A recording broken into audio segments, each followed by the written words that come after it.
नमस्कार विद्यार्थी मित्रांनो, मी डॉक्टर अनुपमा लाभे। आज इन्कम टॅक्समध्ये इन्कम फ्रॉम अदर सोर्सेसचं शेवटलं प्रॉब्लेम आज मी घेणार आहे। हे जर अजून वेगळ्या पद्धतीचं आहे। त्याच्यानंतर मी तुम्हाला पूर्ण जेवढे पण माझ्याजवळ प्रॉब्लेम्स आहेत त्याची PDF प्रोव्हाइड करणार आहे।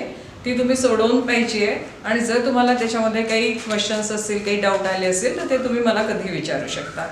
आज माझे इथलं या चॅप्टरवरचं लेक्चर संपतंय याचा अर्थ असा नाही आहे की तुम्ही त्याच्यावरच्या क्वेरीज मला विचारू शकणार नाही। तर चला आपण आपलं सुरू करूया आजचा प्रॉब्लेम। तुम्हाला जी PDF दिलेली आहे त्याच्यातला 19 नंबरचा प्रॉब्लेम काढा। मी दरवेळेप्रमाणे पहिले त्याला वाचून दाखवणार आहे आणि त्याच्यानंतर आपण त्याला सॉल्व्ह करायला घेऊया। तर प्रॉब्लेम नंबर 19 काय आहे ते बघा। From the following receipts and payments of Mr. Devesh compute his taxable income under the head income from other sources. पहिलं दिलेलं आहे received from Madhya Pradesh state lottery. Net amount दिलेली आहे, तुम्हाला माहिती आहे याचं काय करायचं आहे, मी पुन्हा सांगणार नाही। नंतर विनिंग फ्रॉम हॉर्स रेस, हे बघा आता इथे 1000 रुपये दिलेले आहे विनिंग फ्रॉम हॉर्स रेस। याच्यामध्ये अमाऊंटमध्ये फरक आहे। आधीच्या प्रॉब्लेम्समध्ये अमाऊंट जास्ती दिली जात होती। जेव्हा रिसिव्ड लिहिलं जात होतं तेव्हा आपण त्याचं ग्रॉसअप करत होतो। आता बघा विनिंग फ्रॉम हॉर्स रेस आहे, अमाऊंट नॉट मोर दॅन 10,000 लिहिलेलं आहे म्हणून no TDS, hence no TDS। जर 10,000पेक्षा कमी अमाऊंट असेल तर त्याच्यातला TDS कापल्या जात नाही। म्हणजे रिसिव्ड जरी लिहिलं असेल 10,000च्या खाली तर आपल्याला त्याचं ग्रॉसिंग अप करायची गरज नाही आहे। नंतर बघा काय लिहिलेलं आहे, winning from Rajasthan state lottery 3000। आता राजस्थान स्टेट लॉटरी त्याचं सुद्धा तसंच आहे, 10,000पेक्षा कमी अमाऊंट आहे म्हणून त्याच्यातला TDS कापला नाही आहे म्हणून आपण पूर्णच्या पूर्ण अमाऊंट 3000 जी आहे ती तशीच लिहिलेली आहे, त्याच्यात पुन्हा आपण ग्रॉसिंग अप केलेलं नाही। नंतर आहे winning from horse race, amount दिलेली आहे नेट 49,000। आता जे 49,000 दिलेले आहे म्हणजेच 10,000पेक्षा जास्ती आहे, मग आपल्याला त्याचं काय करावं लागणार आहे, ग्रॉसिंग अप करायचे। आपण दरवेळेला जसं ग्रॉसिंग अप करतो 30% डिडक्शन दाखवून तसंच आपल्याला इथे करायचं आहे। नंतर विनिंग फ्रॉम क्रॉसवर्ड पझल्स, आता winning from crossword puzzles amount दिलेली आपल्याला 2,500, 10,000पेक्षा कमी आहे, ग्रॉसिंग अप करायची गरज नाही। Gift received from a friend in London 1 lakh rupees दिलेलं आहे। बघा जर अमाऊंट 50,000च्या जर खाली असेल तर त्याच्यावरती टॅक्स लागत नाही, पण जेव्हा ती 50,000च्या वरती जाते तेव्हा त्याचं पूर्णच्या पूर्ण जेवढी पण अमाऊंट आपल्याला ॲज अ गिफ्ट म्हणून मिळालेली असते ती आपल्याला इन्कम फ्रॉम अदर सोर्सेसमध्ये दाखवावी लागते। नंतर बघा काय दिलेलं आहे, payments for betting in horse race, amount किती दिलेली आहे, 6,000 दिलेली आहे। पण आता याच्यामध्ये जे बेटिंग फ्रॉम हॉर्स रेस दिलेले आहे 6,000 रुपयाचं, तर त्याच्यामध्ये आपल्याला कुठल्याही प्रकारचे जे आपण पेमेंट्स करत असतो त्याचं डिडक्शन मिळत नाही। पेमेंट्स म्हटलेले इन्कम आहे का ते तुमचं नाही आहे, म्हणजे पेमेंट्स आहे त्याचं डिडक्शन्स आपल्याला मिळत असतं, एक्सपेन्सेस जे इन्कर करतो। पण जेव्हा हॉर्स रेसेससाठी जेव्हा आपण बेटिंग्सच्या याच्यासाठी पेमेंट केलेले आहे त्याचं आपल्याला डिडक्शन दिल्या जात नाही। चला हे प्रॉब्लेम मी सॉल्व करून देते आहे। यानंतरचे सगळे प्रॉब्लेम्स असेच असणार आहे, जे आपण वेगवेगळ्या प्रॉब्लेम्समध्ये एक एक करून घेतलेले आहे। नाविन्यपूर्ण जे आपलं एक होतं त्याला मी तुम्हाला दरवेळेला क्रॉस पण करायला लावलेलं आहे आणि तेच तशाच प्रकारचे प्रॉब्लेम्स घेऊन विविध प्रकारे प्रॉब्लेम्स तयार केले जातात। तर आजचे एक प्रॉब्लेम दिल्यानंतर जसं मी आधीच सांगितलं PDF देणार मी तुम्हाला सगळ्या क्वेश्चन्सची विथ ॲन्सर्स देणार आहे आणि ती सॉल्व करताना जर कुठली तुम्हाला डिफिकल्टी आली तर तुम्ही मला कधी विचारू शकता। चला प्रॉब्लेम नंबर 19 आज काय आहे, computation of income from other sources. नेहमीप्रमाणेच आपल्याला इथे लिहायचं आहे computation of income from other sources. आपण सगळ्यात पहिलं पाहूया, received from Madhya Pradesh state lottery, net दिली आहे 24,500। आपल्याला याचं ग्रॉसिंग अप करावं लागणार आहे। रिसिव्ड आहे, आपण इथे लिहू MP स्टेट लॉटरी। किती अमाऊंट सांगा मला, अमाऊंट दिलेली आहे 24,500। तुम्हाला माहिती आहे ग्रॉसिंग अप कसं करता, 24,500 गुणिले 100 भागिले 70. 70 कसं ते आता पुन्हा सांगणार नाही. अमाऊंट किती येते याचं क्रॉसिंग अप केल्यानंतर अमाऊंट आलेली आहे 35,000. आपण इथे अमाऊंट कॉलम मध्ये लिहू 35,000. दुसरं बघा काय दिलेलं आहे, विनिंग फ्रॉम हॉर्स रेस. पुन्हा मी सांगते तुम्हाला 10,000पेक्षा कमी आहे म्हणून याचं आपण सकलीकरण करणार नाही. हॉर्स रेस अमाऊंट किती आहे, अमाऊंट दिलेली आहे 1,000 रुपये. पूर्णच्या पूर्ण 1,000 रुपये घेतली आहे, याचं सकलीकरण केलेलं नाही आहे. कारण काय, 10,000पेक्षा बी खालती अमाऊंट मिळालेली आहे. राजस्थान स्टेट लॉटरी नंतरचं काय आहे, राजस्थान स्टेट लॉटरी. अमाऊंट सांगा, अमाऊंट दिलेली आहे राजस्थान स्टेट लॉटरीची 3,000 रुपये. पुन्हा तसंच आपल्याला इथे पूर्णच्या पूर्ण अमाऊंट लिहायची आहे, त्याचं सकलीकरण करायची गरज नाही. नंतर winning from horse race, winning from horse race. Amount सांगा, अमाऊंट दिलेली विनिंग फ्रॉम हॉर्स रेस 49,000, 49,000 आहे म्हणजे 10,000पेक्षा जास्ती आहे. आपण काय करणार, याचं सकलीकरण करणार. 49,000 मल्टिप्लाइड बाय आपल्या नेहमीप्रमाणे 100 डिवायडेड बाय 70 आणि त्याची अमाऊंट येते आहे 70,000. 70,000 आपण इथे बाहेरच्या कॉलम मध्ये लिहिलेली आहे.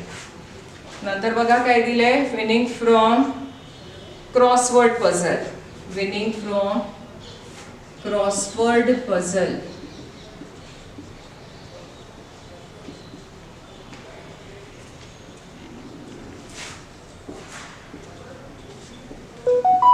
सांगा, विनिंग फ्रॉम क्रॉसवर्ड पझल्स जे दिलेले आहे ते किती आहे, आपल्याला दिले 2,500. पुन्हा अमाऊंट 10,000पेक्षा कमी आहे त्याच्यामुळे TDS नाही.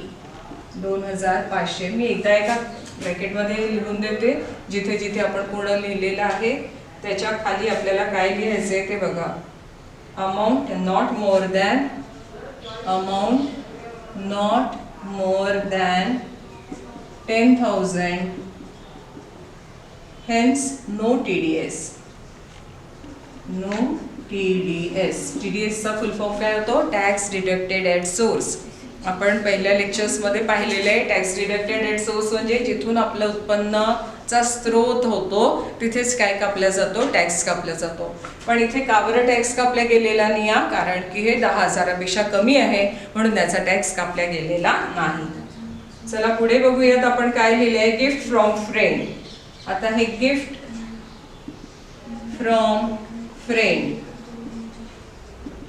किती दिले, 1 लाख. मी इथे पूर्ण 1 लाख लिहिते आणि ब्रॅकेटमध्ये तुम्हाला समजण्यासाठी म्हणून लिहून देते की अमाऊंट एक्सिड्स ₹50,000. Amount exceeds ₹50,000. जर ही अमाऊंट 50,000च्या खाली असती तर याच्यावरती टॅक्स बसले म्हणजे ते आपण इन्कम फ्रॉम अदर सोर्सेसमध्ये नसतं घेतलं ते एक्झम्प्ट असतं. कारण 50,000पर्यंत जे कॅशमध्ये आपल्याला काही पण गिफ्ट्स मिळतात त्याच्यावरती टॅक्स लागत नसतो. पुढे बघा, purchase of lottery tickets and payment for betting in horse race. आता काय दिलेलं आहे, purchase of lottery tickets income आहे का, नाही, तो काय एक्सपेन्सेस आहे. तुम्हाला आधीच सांगितलं आहे की जर आपण लॉटरी तिकीट्स परचेस करण्यासाठी जितकी पण अमाऊंट खर्च केलेली आहे त्याचं आपल्याला लॉटरी तिकीटपासून जे उत्पन्न मिळतं आहे म्हणजे विनिंग फ्रॉम लॉटरी, तर त्याच्यातनं डिडक्शन मिळत नसतं. तसंच बेटिंग ऑफ हॉर्स रेसेस त्याच्यासाठी जे पेमेंट केलेले आहे आपण त्याच्यासाठी सुद्धा आपल्याला कुठल्याही प्रकारचं डिडक्शन मिळत नाही. मी इथे लिहून देते तुम्हाला, purchase of lottery tickets and payments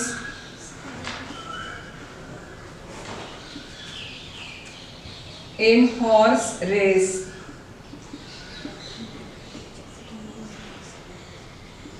is not deductible. याच्यावरती डिडक्शन मिळत नाही. लक्षात आले? त्याच्यामुळे इथे आपली अमाऊंट किती येणार? नील. म्हणजे डिडक्शन्स आपलं या केसमध्ये काय आलेलं आहे? काहीच नाही. ठीक आहे. मग टोटल किती आली आपली याची? 2,11,500. 2,11,500. कळलेले प्रॉब्लेम पुन्हा एकदा व्यवस्थित समजून घ्या. आधीच्या प्रॉब्लेम्समध्ये आपण पाहिलेलं होतं की विनिंग फ्रॉम लॉटरी तिकीट्स होतं किंवा हॉर्स रेसेस होतं किंवा क्रॉसवर्ड पझल्स जे होतं, ती जी अमाऊंट आपल्याला मिळत होती ती 10,000पेक्षा जास्ती होती. आता या प्रॉब्लेममध्ये 10,000पेक्षा कमी आहे. तर इथे मूळ फरक कुठला आहे? 10,000पेक्षा जास्ती होती, रिसिव्ड लिहिलेलं असतं, नेट लिहिलेलं होतं, म्हणून आपण त्याचं काय करत असतो? सकलीकरण केलेलं होतं. म्हणजेच आपण जो टॅक्स डिडक्ट गेलेला होता त्याला पुन्हा आपण त्याच्यामध्ये ॲड केलेलं होतं आणि जी टोटल अमाऊंट येत होती ती आपण इन्कम फ्रॉम अदर सोर्सेसच्या आउटर कॉलममध्ये घेत होतो. पण आता काय पाहिलेले आपण? हा एक आपण बघूया विनिंग फ्रॉम हॉर्स रेस दिलेले. विनिंग फ्रॉम हॉर्स रेस मध्ये ही अमाऊंट किती आहे? 1,000 रुपये. म्हणजेच हे 10,000पेक्षा कमी आहे. याचं पुन्हा आपण क्रॉसिंग अप करणार का? जेव्हा याच्यावरचा टॅक्सच कापला गेलेला नाही तर आपण टॅक्स पुन्हा कशाला ऍड करणार आहे? म्हणून आपण इथे टॅक्स ऍड केलेला नाही. पण हे वर्सेस पहा, इथे MP स्टेट लॉटरी तिकीट्स जे परचेस केलेले होते 24,500. 10,000पेक्षा जास्ती आहे की कमी आहे? चला जास्ती आहे. तर 24,500 जेव्हा दिलेले होतं म्हणजेच त्याच्यातला टॅक्स कापलेला होता. जेव्हा ही राशी आपल्या हातामध्ये आलेली होती तेव्हा ती त्याच्यातला टॅक्स कापून कर कपात करूनच ती आपल्या हातामध्ये आलेली होती. मग जेव्हा ती कर कपात करून आलेली आहे म्हणजे 24,500 काय नेट अमाऊंट आपल्याला मिळाली होती आणि आपल्याला सकल उत्पन्न घ्यायचं आहे, म्हणून आपण त्याचं क्रॉसिंग अप केलं. क्रॉसिंग अप याच्यासाठी केलं 10,000च्या वरती होती म्हणून टॅक्स कापला गेलेला होता. दुसरं बघा आता, हे राजस्थान स्टेट लॉटरी पुन्हा किती रुपये आहे? 3,000. म्हणजे 10,000पेक्षा कसं आहे? हे कमी आहे म्हणून त्याचं सकलीकरण केलं गेलेलं नाही. नंतर बा विनिंग फ्रॉम हॉर्स रेस पुन्हा 49,000 आहे. इथे हॉर्स रेस 1,000 होते म्हणून आपण काहीच केलेले नाही, जशीच्या तशी अमाऊंट लिहिली. पण आता इथे 49,000 आहे. 49,000 हे 10,000पेक्षा जास्ती आहे. म्हणजेच 49,000 आपल्या हातात जेव्हा आले ते कसे आले? टॅक्स कापून आलेले होते. मग आपल्याला तो जो कापलेला टॅक्स होता तो पुन्हा काय करावा लागणार आहे? ऍड करावा लागणार. म्हणून आपण इथे तो ऍड केला आणि आपले टोटल म्हणजे ग्रॉस अमाऊंट किती आलेली? 70,000 ती आपण इथे विचारात घेतलेली आहे. पुढे बघा विनिंग फ्रॉम क्रॉसवर्ड पझल्स पुन्हा किती अमाऊंट? ती 2,500. 10,000पेक्षा कमी म्हणून याचं पुन्हा सकलीकरण करायची गरज नाही. पुढे दिले गिफ्ट फ्रॉम फ्रेंड. लक्षात घ्या, जे गिफ्ट्स मिळत असतात फ्रेंडकडून ते जर 50,000पेक्षा जास्ती असतील तर जेवढी पण अमाऊंट मिळालेली आहे ती पूर्णपणे टॅक्सेबल असते. पण जर ते 50,000पेक्षा कमी असतील तर त्याच्यावरती टॅक्स लागत नाही, ते एक्झम्प्ट असतात. लक्षात ठेवाले ही गोष्ट. इथे मी एक स्टार मार्क करून देते तुम्हाला. पुढे purchase of lottery tickets, payment in horse race, म्हणजे जे आपण लॉटरी तिकीट परचेस करायला जे खर्च केलेला आहे किंवा आपण जे हॉर्स रेसेससाठी पेमेंट केलेले आहे त्याचं डिडक्शन आपल्याला मिळत नसतं. म्हणून आपण काय केलेलं आहे? लिहिलं आहे, ते प्रॉब्लेममध्ये दिलं आहे म्हणून ते लिहावं तर लागणार आहे. पण आपण काय करणार आहे? ती अमाऊंट काय दाखवली आहे? एक्झाम. म्हणजेच त्याच्यावरती आपण पूर्णपणे डॅश दिलेली आहे. ठीक आहे, लक्षात आलेलं असेल नक्कीच. त्या उपर जर तुम्हाला कुठला प्रॉब्लेम आलेला असेल तर तुम्ही मला कधी पण त्याच्याबद्दल माझ्या व्हॉट्सअप नंबरवरती विचारू शकता. आता मी तुम्हाला सगळ्या प्रॉब्लेम्सची PDF देते. जेवढे पण इन्कम फ्रॉम अदर सोर्सेस आहे ते तुम्हाला सॉल्व करायचे आहेत. ठीक आहे, थोडे जरी काही प्रॉब्लेम आला त्याच्यामध्ये तर तुम्ही मला कधीही विचारू शकता. चला धन्यवाद. आता आपण नेक्स्ट याच्यापासून सुरू करणार आहे इन्कम फ्रॉम सॅलरी. ठीक आहे, ओके, थँक्यू.